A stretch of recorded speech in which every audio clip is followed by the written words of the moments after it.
These are my feet. I forgot to put a coat on them, so I'm going to do that before I go back to the underside of my other planks. But today I was listening to my pastor, and he was talking about the nation of Israel. And one of the things that the Lord put in His Word as a commandment for His covenant people is that they should bless others so that they could inherit a blessing. Do you understand what I'm saying? I'm sure most of you do. Maybe you think you don't, but you do. For those who maybe don't understand, here's what I'm trying to say. You know,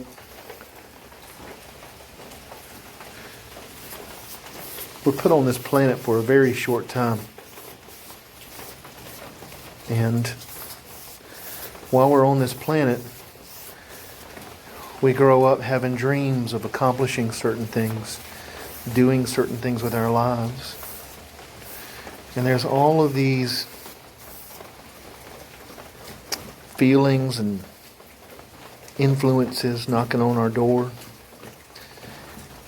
And some of them are good and some of them seem good. But when you get a little bit of age on you, you can look back and you can see they were not the best thing to pursue and chase. It just ended up becoming wasted time. And what's really important is about how you treated the people around you. It's really important. The older you get, you find out that all of those other things don't really matter. And I think that coincides with what God commanded His covenant people to be a blessing to others so that they could inherit a blessing. Now, if you are a Christian, if you are a believer in Jesus, some of you, His name may be Yeshua, then you are one of God's covenant children. And what He wants for you is to bless you. But in order for you to experience some of those blessings, He requires us to empty ourselves out of ourselves so that He can fill us up with Himself. And when He fills us up with Himself, He pours us out into other people. And we bless those people when we pour ourselves out into their lives. And then, I don't know exactly how it happens, friend, but I know it does. When you do that, something really important happens. He fills you back up, even more than what you had before.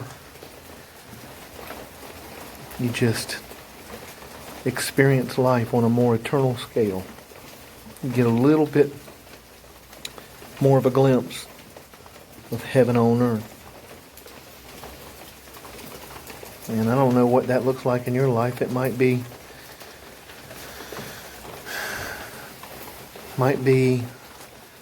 a difficult relationship with a spouse.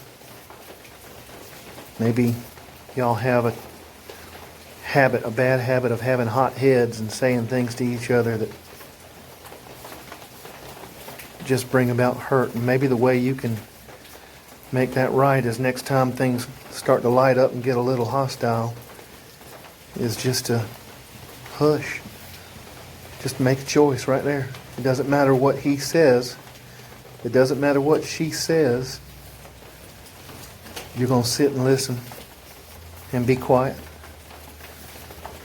Even if what they said hurts you, you're going to choose not to escalate it to the next level. And who knows, you may even hear something that tips you off and helps you learn something that you hadn't heard before, because maybe you were being really combative. And when you're real combative, you're loud and you're not listening really. You're just competing for who can be loudest. And then all of a sudden you hear something that you didn't hear before because you chose to be quiet. Or, maybe it's some other relationship, or maybe it's a difficult situation with a job, or an estranged relationship with a child. But what God does is He says, stop doing it the way that you thought was best, and let me direct you. And I will make you a blessing in somebody else's life. And then I will bless you because of that. I think that's pretty awesome.